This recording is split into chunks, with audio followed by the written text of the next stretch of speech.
I'm Dave Kranzler. I'm the Director of IoT Services at AWS, and I have a question for you. And if you pick up one of these cool swag bottles today, I can't quite see with the bright lights, but I think a few of them, okay, there you go, holding it up. Good. Now I want you to imagine something. Imagine it's the middle of summer. It's the late afternoon. It's a hot day. You're coming home from work, and you've got to cook dinner. You've got to wash the dishes. You have to bathe the children. And this is all the water you have left to use that day. Think it can't happen? Think again. Water scarcity is rapidly becoming one of the major issues of our time. In the UN Water Conference last year, we heard evidence that 2 billion people on the world suffer from a shortage of drinkable water. And about 3.5 billion people suffer from some scarcity of water. In fact, the estimate is by the middle of the century that just the societal effects alone of water shortage could cost up to 6 points of GDP. In the UK, where I always thought it rained a lot, a combination of droughts in the southeast and a leaky Victorian water system have regulators seriously considering limiting every citizen to 110 liters of water usage per day. Now you can go through half of that with an 8-minute shower. The reasons for this, I think we know most of them. More industrialization, more population migration to the cities, more ways to use water than ever before, combined with climate effects that we have seen over the last several decades, in which rainy seasons get shorter and more intense, dry seasons get longer and become fire hazards, combined with water systems and infrastructure that are aging and leaking. In fact, it's estimated we lose about 30% of the water that goes into the system before it ever reaches anybody's home for usage. So it's time for us to innovate and start implementing smart technologies and radically rethink our relationship with water and how it's delivered to people, or else we face a potential dystopian future where water becomes a luxury rather than a basic human right. Now, the entities responsible for solving this problem, of course, are the water utilities, and they face the challenges that we talked about. It's estimated that every day we lose some 350 billion liters of water to leakage. 4 billion a day in the UK alone, about the same amount in New York City. In fact, I heard stirred today for the first time, did you know that some of the main water pipes in New York City are made out of wood? Doesn't sound terribly efficient, does it? And across, over an entire year, it's more like 126 trillion liters of water lost due to leakage. Now, while we're going to talk about water today, gas transference systems have some similar problems. The problem with gas leaks, of course, climate change. Gas contains a lot of methane. Certainly danger. About 10 miles from where I live is a little city called San Bruno. There was a gas fire there about 15 years ago. It was quite severe. And of course, the financial loss. And certainly over the last several years, we've seen the cost of natural gas fluctuate quite a bit. Finding and fixing leaks in a pipe system like for gas and water is a manual, labor-intensive, and often futile process. So, let's look at some ways that we can use technology to solve this problem and others related to the provisioning of water and the usage of water to avoid that dystopian future. Of course, there are technological solutions here. Internet of Things technologies, including device sensors, the ability to transport data from devices, both meters at the end of the line as well as sensors along that measure flow and leakage, the ability to ingest this data into a cloud system, and then the ability to manage large networks of these devices, give us the ability to measure water usage, water leakage, and water flow. And then combined with machine learning and artificial intelligence algorithms, we can measure, for example, the history of water usage by, say, a 5-person family, and look for anomalies that would indicate that sprinkler system has blown a leak, or a running toilet has consumed a lot of water. Literally, that happened in my house last year and cost me $900. We can use the same technologies for predictive maintenance and to be able to improve the productivity of the workers who have to maintain these systems and operate these systems. At AWS, we provide the runtimes, the operating systems in order to build the sensors that can be used along a water distribution line as well as water meters. We have the ability to ingest this data off of battery-operated devices using long-range, low-power communication technologies like LoRaWAN or narrowband IoT. We have the machine learning training tools and to be able to develop the algorithms that detect these anomalies, as well as generative AI platforms that we can use to build chatbots and other ways to engage with consumers and help them monitor and manage their usage. And finally, tying it all together, we have data frameworks that make it easy to be able to manage systems of disparate devices, whether they're meters, hydrants, flow measurement devices, leakage detections, all into one integrated whole so that the operator, the utility, the people who bear the burden of solving this problem and delivering water safely and efficiently can get a very holistic picture of their operations. Now, we use our own technology as well. You may have heard we tend to build a lot of data centers. Data centers use a lot of water. And so we've been building our own technology using our services in order to manage the problems that we create so that we can mitigate them. We've built monitors that can attach to a variety of flow meters and to be able to send payloads every 5 minutes so we can measure the consumption of water in our data centers at a minute level. We can generate metrics to be able to describe what this picture looks like, and then, of course, search for anomalies. And then we could automate the response if the water picture is not what we expected it to be, so that we can mitigate and solve a leakage problem or something that would result in a large usage of water. Consequently, we've made a commitment to be water positive by the end of this decade, and we're on our way towards achieving those results. 24 of our different data centers use recycled water. We reuse water. Over 30 of our other data centers that we make available the water to be reused outside in irrigation and other projects. We return water to the community, over 1 billion gallons this year alone. And we've become more efficient in our usage of water.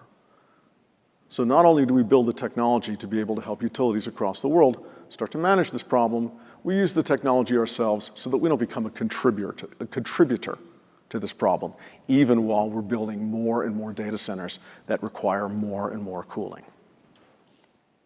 So, you don't have to take my word for it. Let me introduce you to Simon Higgins of M Group, who deals with this problem every day. Simon, come on up. There you go, mate. Cheers. What slide have we got up? Fantastic. So, I can't see anybody at all. The lights are very, very bright. But thank you very much for coming along today. I know that it's currently 4:30 here. It's 12:30 in the UK at midnight. So I'm not going to hear from any of my colleagues in the UK, which is absolutely fantastic. So I'm Simon Higgins. I'm the Innovation Director at M Group. And I'm here today to talk to you about what we do as a business and also how we're tackling that water challenge that Dave was on about earlier. We execute large capital programs for our customers. And those capital programs allow us to install infrastructure and assets for our customers. However, climate change is having an impact specifically on their budgets and the amount of work that we've got to do as a business, and that's ever increasing. and you'll understand why when I talk about what we actually do as a business. So, still on? Yep. So we cover 4 main divisions. We've got our transport division, our telecoms division, our energy division, and our water division. In our transport division, we build and maintain roads. We build and maintain runways. In fact, we're building a new runway in the Falklands. And we also build and maintain track and trackside infrastructure. Our customers are starting to ask us, can you also maintain and monitor the assets that you install? So we're now using IoT more than ever. So in transport, we're now looking at putting sensors in to our roads and sensors into our runways and sensors into the track to monitor those assets over the long term. So we've now got smart roads, smart railways, and smart runways. In our telecoms division, we support 3 main sectors. We support the vertical infrastructure for cellular operators, that's towers and sites.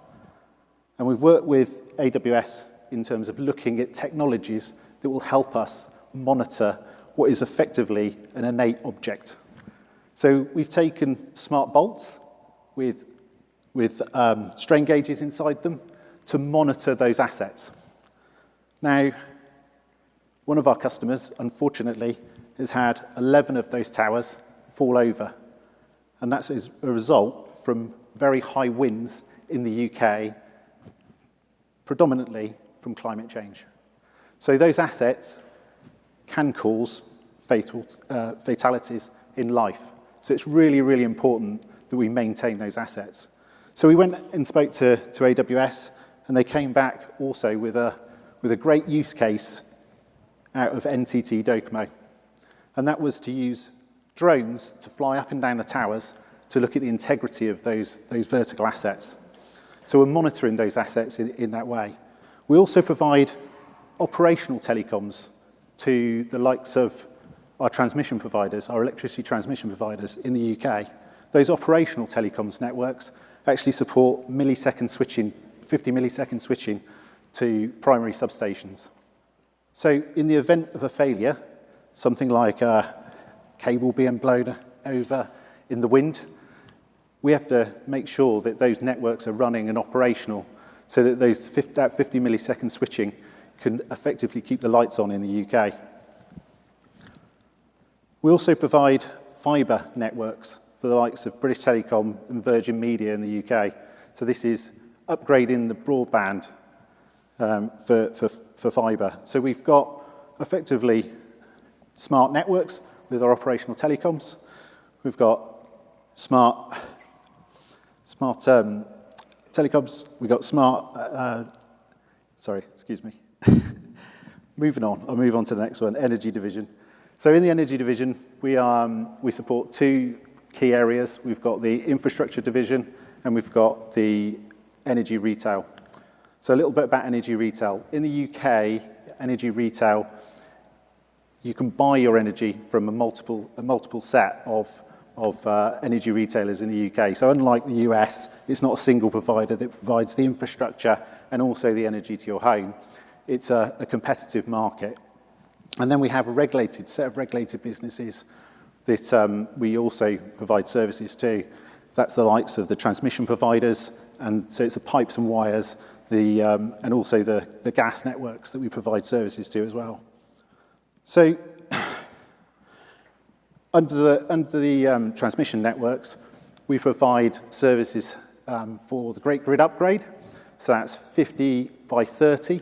That's 50 gigawatts of energy, which is predominantly being delivered by wind turbines. And we are one of 5 companies that will deliver that Great Grid Upgrade in the UK.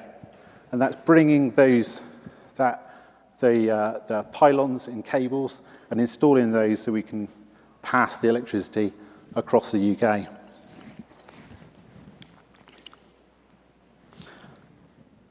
In the energy retail sector, we also do meter reading. So we actually go out and knock on people's doors. We take 50 million meter reads a year from manual meter reading, and we take those in and we process those readings. We also provide upgrades to smart meters. So we actually install smart meters for our energy retail companies. And finally, we provide regulated data managed services for our retailers. So that's taking all those smart meters, processing all of that data, and pushing that through to what is known as settlement. So the settlement process is whereby the energy retailer that's bought the energy from a generator, we then take that data, give it to the settlement process, and the settlement process then decides how much they should pay to the network providers for the carriage of that energy over the network. And that was one of the first areas we started working with AWS on. We grew from 500,000 pieces of data a day to 500 million pieces of data a day. So we really had to scale our business quite rapidly. And that was just 3 years ago. So finally, in our water division, we do everything from collection and abstraction through to through the mains network, through the pumping, and directly into people's homes. So we will provide those services to our water customers, and we are currently installing a lot of sensors across the network, and that's what we're going to talk to you about today.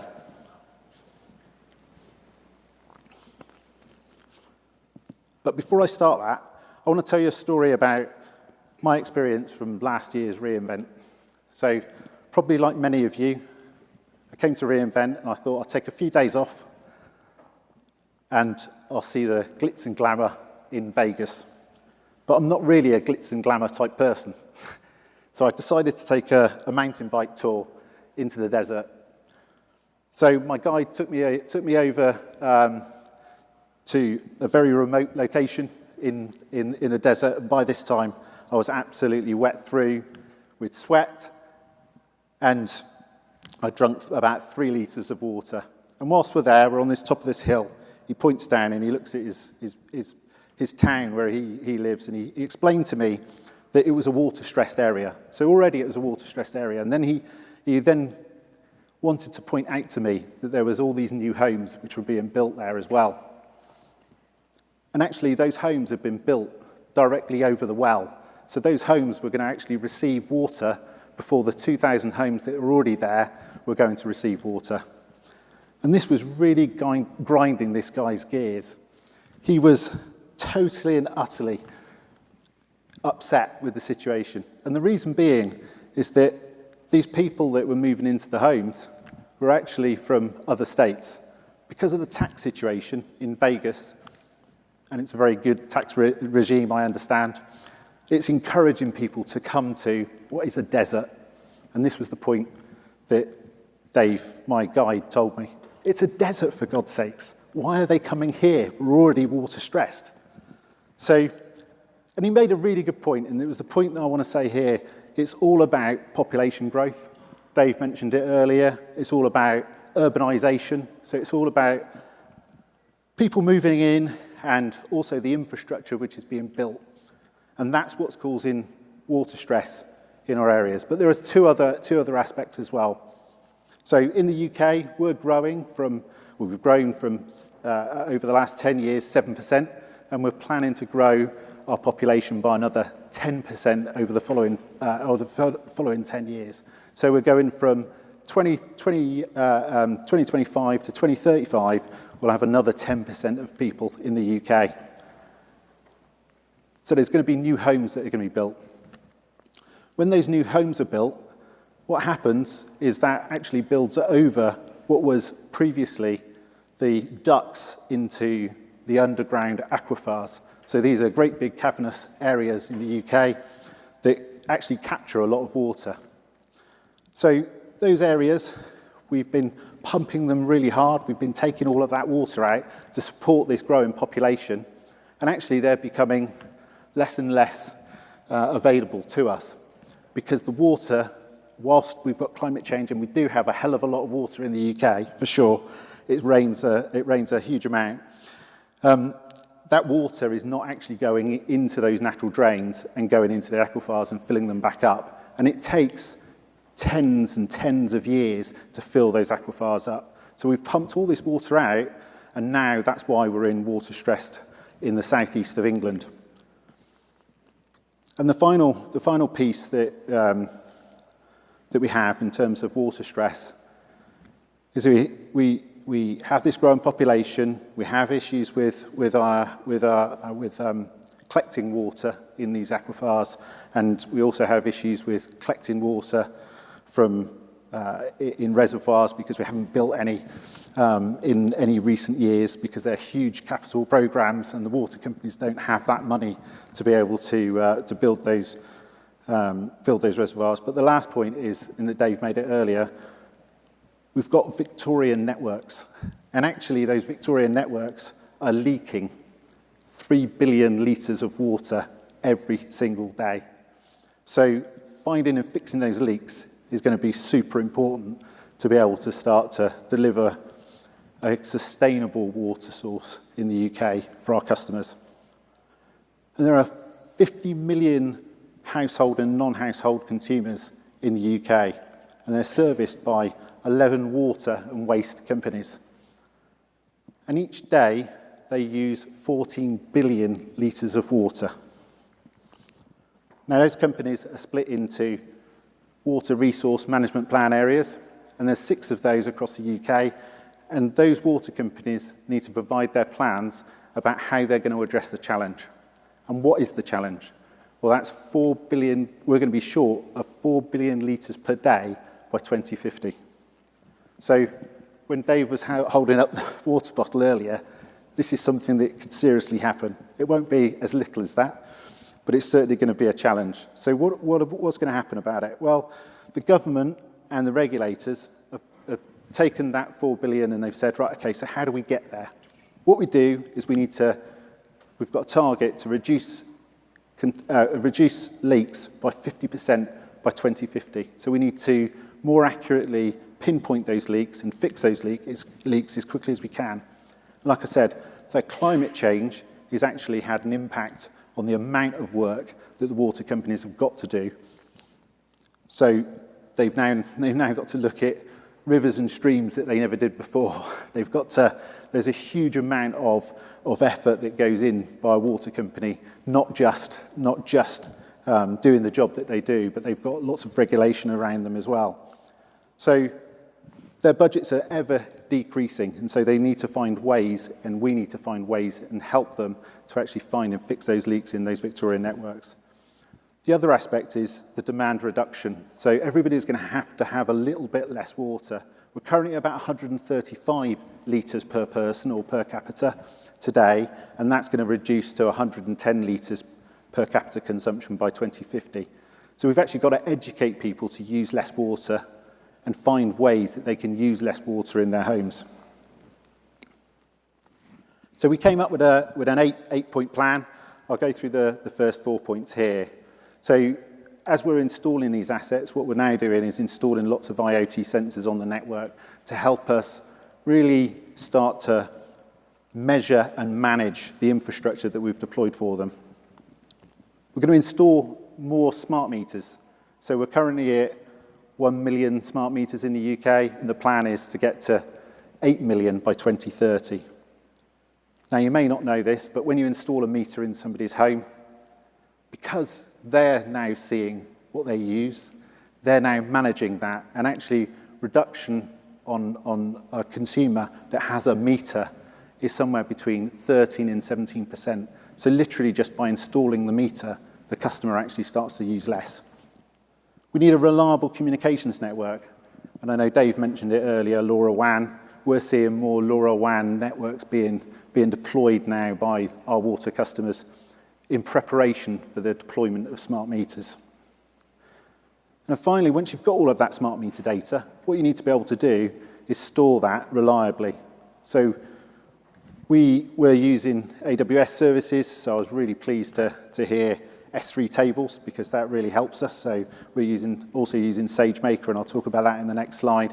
But using S3 enables us to have that data reliably and also have that data prepared so we can start to analyze that data using the following two techniques. So it says up there, ML leak detection. Actually, we're using ML to look at the assets as well. So what we're doing is getting all of the notification, all the alarms from those assets and actually understanding the health of those assets. And we're using ML to predict trends so we can actually go out and fix faults before they happen. So predictive maintenance. So we're using ML to look and analyze the actual assets themselves that we've deployed. So that's the sensors, and a lot of those are battery backed. So you need to have a really good eye on the assets that you've deployed, the sensing assets that you've deployed. And then we also look to analyze the consumption data as well. So we're taking the consumption data and looking at the analysis from that consumption data to see if we can start to look at what might be happening on the network by looking at all of the smart meter data, but equally also inside the home. So again, Dave said, about the taps and the toilets and the customer side pipes. These are the key areas where you can actually start identifying leaks, and we've started to do some of that work so we can actually identify those leaks ahead, in time, and then start to communicate that out proactively to customers. So 2024 wouldn't be right if I didn't mention Gen AI. We've started work on an agent, which is called Digital Intern, and that can proactively start to communicate with customers. So it can tell them how to find and fix leaks inside their home. And if it's just high usage, how they can start to reduce their usage over time as well. So we started to develop that product. There's still a long way to go. Everybody in the room, I'm sure, if you've used Gen AI at all, you'll be looking at things like guardrails. How do you actually start to have a communication with a customer and make sure that all you get is just the information that they need? So we're using things like knowledge bases to be able to provide the information back to the consumer to tell them how to reduce their usage.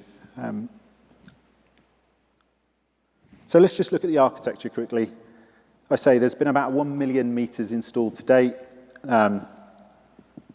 It's not been particularly fascinating what they've done. They've actually installed a million smart meters, but it's predominantly for billing purposes. There's nothing really been smart which has been deployed into the networks.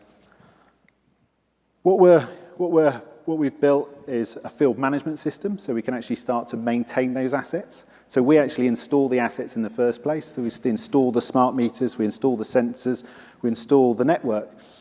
So our customers have asked us, how can we better maintain that? So if you give us access to the data, we said, then we can better maintain those assets for you. So it's our people that actually go out and maintain those assets. So we've got the field management system, and as I said, that's using ML to actually identify and predict when there might be failures on those assets, and so we can quickly go out and maintain them.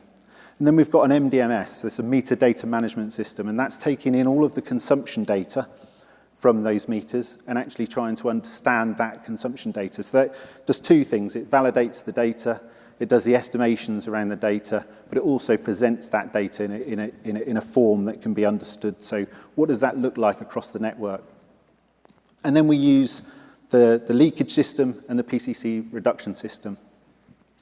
The leakage system is using that data to understand where the leaks might be happening on the network, so we can quickly go and fix those leaks if it's a network leak. But also, like I say, looking at the customer. Are there any leaky toilets? Are there any leaky taps? It passes that information then through to our digital intern, and the digital intern will then have that communication with the customer. It will start to communicate with them and tell them exactly what to do, give them some guidance on how best to address that leakage. But if it's just overconsumption, then the generative AI agent, the digital intern, will also have a conversation with the customer and start telling them how they can reduce their usage as well. So really targeting that PCC reduction. So we've got three elements really: the water efficiency and our leakage outreach. And both of those either go to one of our individuals to say, look, you need to go and sort some problems out on the network, or alternatively, directly out to end consumers. So we're in the process of developing and trialing out our digital intern, but the results look good so far. So I was going to hand over to John now, who's going to take you through the architecture in a little bit more detail and tell you exactly the services that we've used with AWS. Thanks very much. Cheers, John. Awesome. Oh, thanks, Simon. I'm John Oshodi. Jesus, they're bright, those lights. I'm John Oshodi, and I'm a Senior Solutions Architect here at AWS. I've worked really closely with the M Group team and our partner, Prodina, to deliver this solution that helps us address this critical situation that we're in with water scarcity in the UK. And what we want to try and do here is avoid that dystopian future that Dave mentioned earlier. This is obviously truly a global problem, and as Simon highlighted, is actually happening right here in Vegas as we speak. So I know it's late in the day, and I appreciate you're all here at this time of the day, so let's finish this on a high, okay? So what I'm going to do here is I'm going to dive deep into the AWS solution, and I'm going to focus on three major things. The first one is the network protocol that we use to get the data from the IoT devices on the edge into the AWS cloud. And the second bit will be, once we get the data in AWS, the different AWS IoT core services that we use to analyze and store that data to get insights from it. Now, once we get insights from that data, we use generative AI to interact with our customers and provide them with information or educate them on how to reduce their water consumption. And then at the end, I'm going to sneak in a cheeky demo, so brace yourselves for that at the end. Has anyone in the crowd heard of a LoRaWAN network? I'm going to squint to see if I can see it. All right, okay. A few people there. Fantastic. There's a few people that don't know, so I'm going to tell you anyway. LoRaWAN is a low-power wide area networking protocol that's designed to connect wireless devices to the network, specifically targeting key IoT requirements such as bidirectional communication and end-to-end security. Now, some of you in the audience might be thinking, why should I use a LoRaWAN network out of all the other networks that are out there? Now, LoRaWAN allows devices to send and receive small packets of data less than 100 kilobytes per second over long distances using minimal power. It uses a wireless communication which takes advantage of the long-range characteristics of the LoRaWAN physical layer, allowing messages to be sent in a single hop between the device and a LoRaWAN network server. It's got what we call a star of stars network topology, which basically means that the LoRaWAN gateway can send messages in between devices and a central network server. Now, what's important to note here is all forms of LoRaWAN allow bidirectional communication, which basically means that all the devices on the field can communicate with the LoRaWAN network server and vice versa. Now, imagine you're a customer and you have hundreds of thousands of devices out in the field and you need to do a firmware update. Well, LoRaWAN provides you firmware over-the-air updates, which allows you to upgrade large amounts of devices simultaneously. Now, LoRaWAN's characteristics makes it desirable for our enterprise customers for a few reasons. In urban regions, it provides 1 to 3 miles of network coverage, and it gives you 10 miles in line of sight. The network is powerful enough to penetrate thick walls and traverse multi-story buildings. Anybody in the crowd have their water meter changed recently? One person. There's always one. Right, that was what I was expecting, right? Because water companies don't want to have to come to your homes to change your water meters all the time, because guess what? It costs them money. And I'm sure you don't want them coming to your home to change your water meters either, for fear that your water rates might go up. Right, LoRaWAN lends itself really well to this use case. Because it's a low-power device, it means it lasts for up to 10 to 15 years without needing to replace it. It's low cost for two reasons. It runs an open source software, which means you don't have to pay any software licensing for it. And because it's low powered, it means it requires no to low maintenance through its 10 to 15 year lifespan. And finally, but most importantly, the LoRaWAN specification meets the IT requirements, the security requirements of our enterprise customers. Its security features ensures that illegitimate devices cannot connect to the network, and that the network cannot be altered and cannot be captured or reached by any unwanted third-party individuals. So now I hope you have a brief understanding or a good understanding of the LoRaWAN network. Let's dive deep into the AWS IoT core services that we used for our solution. Now, AWS IoT core is a managed cloud platform that lets connected devices easily and securely interact with cloud applications and other devices. Some of its key components include the identity service. The identity service provides authentication of clients and servers using X509 certificates, AWS's SIG version 4 protocol, and Lambda authorizers. It provides authorization using AWS IoT core policies, and it ensures that the communication between the client and the server is secure over a TLS protocol. The device gateway. Now, this is where all the communication and connections are managed. It provides a bidirectional communication, so this means that data can flow from the gateway out to the devices on the field and from the device back to the device gateway. Most importantly, this happens on what we call the message broker, and the message broker is housed inside of the device gateway. But what it does is it provides a publish and subscribe model to enable this. A device shadow is a virtual representation of your IoT device, and it basically stores the state or the current state of your device. Now, it lends itself well in situations where you might have intermittent internet connection, and so when you want to update your device, instead of updating the device directly, you'll update the shadow, and then when the connectivity returns, the device then gets updated automatically. A device registry serves as a centralized database of all your IoT devices. It stores metadata such as the serial number, the version, the type, the location of the device, and sometimes even contact information. And finally, you have the rules engine. The rules engine allows IoT devices to send data across the network down to other AWS services for processing further down the line. The rules engine is quite powerful, and so in the next slide, I'm going to dive a little bit deeper into that. When customers like yourselves want to harvest telemetry data from IoT devices into the cloud, the primary objective is to gain insights from that data. And ideally, you want to do this without having to manage any infrastructure yourself. Now, the AWS IoT rule solves this problem because every time you register a device, you have to specify a rule that processes the data from the device in real time. Now, AWS IoT rules transforms that data and sends it down to other AWS services such as analytics, databases, compute, and storage.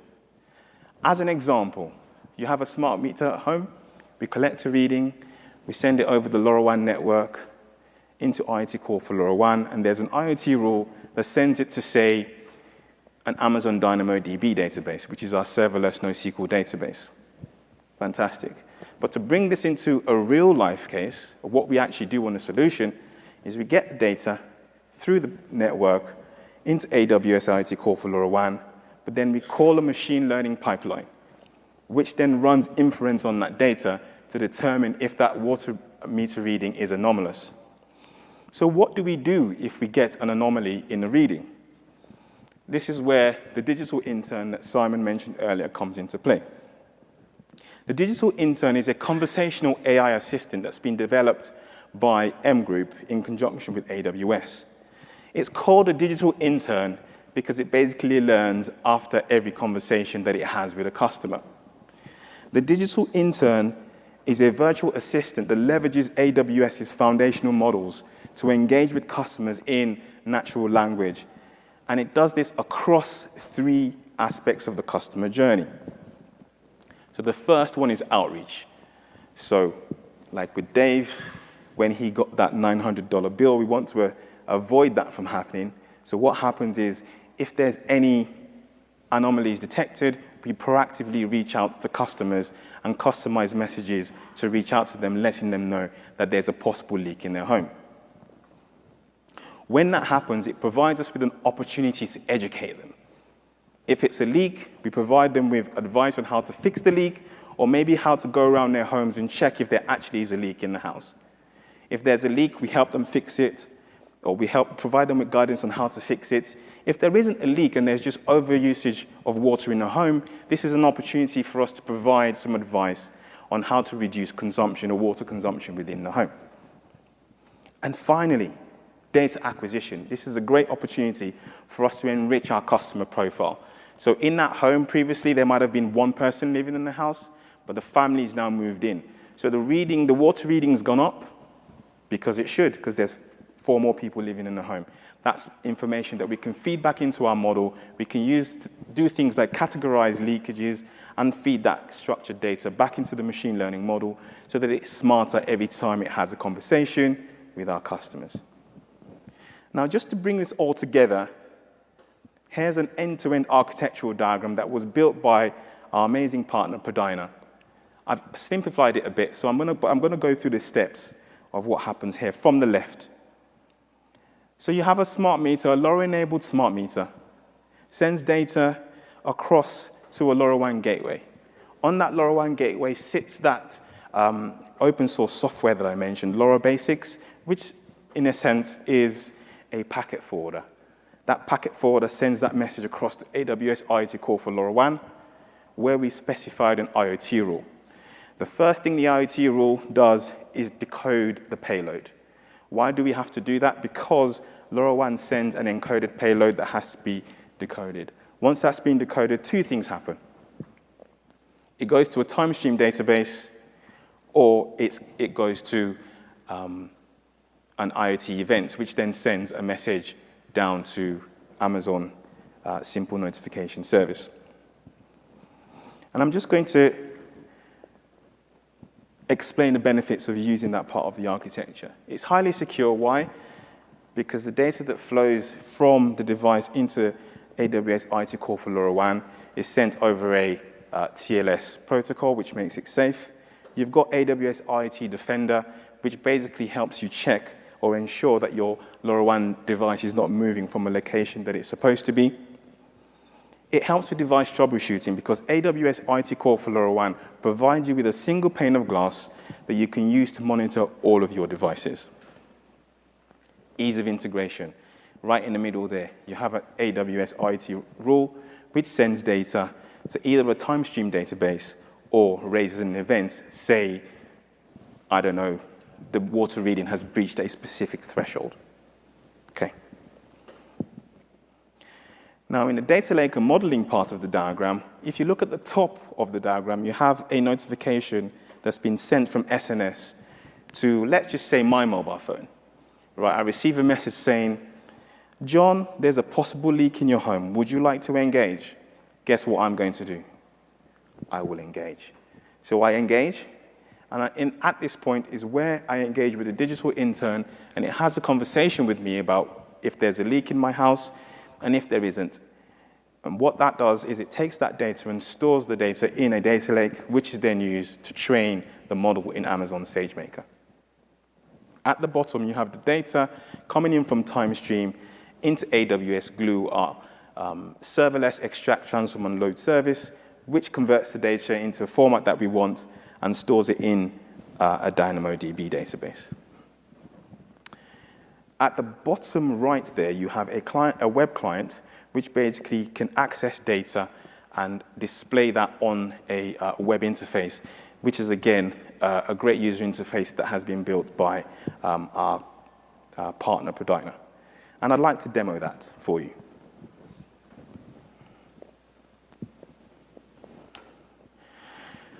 Right, this is the user interface. And what we can do here is we select a district metered area, which is a specific area in London where we have inbound and outbound water flows. On the left panel there, you can see all the data flowing in, water that's been accounted for, and water that is not being accounted for. But particularly, those colors on the map are interesting. So what you want to do now is we're currently zooming in on a particular home that's amber. I want to know why it's amber. So I click on that home. And on the bottom left, you can see there that it's basically saying my device is at 16%. So that probably needs replacing at some point. Okay. So that's great. But what I'm really interested in is anomalies. So I'm going to toggle that to the anomaly flow. And I can see a big red dot in the middle of my map, which catches my attention. And I zoom into that. I zoom into that till I reach the exact home with the issue. And when I click on the home, what it should do on the left is provide me with the ability to view the water flow that's been coming through that meter. It's basically telling me that there's a probability, a 91% probability that there's a leak in my home based on the machine learning model. So I look at the view, and what you can see here in green is the actual water flows in my home, or in that person's home, not my home. And the gray line is the average flow that we expect. But that's not showing the anomaly, so I'm going to change the date so that we can actually see the anomaly displayed on the screen. Now we can see the anomalies, but what I'm going to do is reduce the date range so that we can make that slightly clearer. So now you can see the anomaly a little bit clearer, and as you hover over each water reading, it tells you the percentage probability of that being an anomaly. And that's how we can make a decision on whether we want to reach out to a customer to say, actually, what's going on in your home. So now the business says, okay, we want to go and check out this meter. So what we can do is we can change the view to a 3D view, and then we can zoom into the house just to find out exactly where that meter is on that property. And from what we can see here, it looks like that meter might be somewhere on the roof of that home. Okay, and just so that the green homes don't feel left out, I've clicked on one of them, but it's quite boring because what you see here is that it's basically saying there's no alert. So if you're green, you're fine. And that's the end of the demo. Now this demo basically just illustrates how we can get data from smart meters, analyze that data through a machine learning model, detect any anomalies, and if there are any anomalies, we reach out to you to find out if it's actually an anomaly, and if it is, then we can take action. Okay, so this will not be a proper presentation if I don't give you some call to actions or something to take home with you tonight. So I've prepared a few things. Early on, Dave mentioned the Garnet framework, which basically allows you to build seamlessly IoT applications on AWS. If you're interested, please scan the first QR code.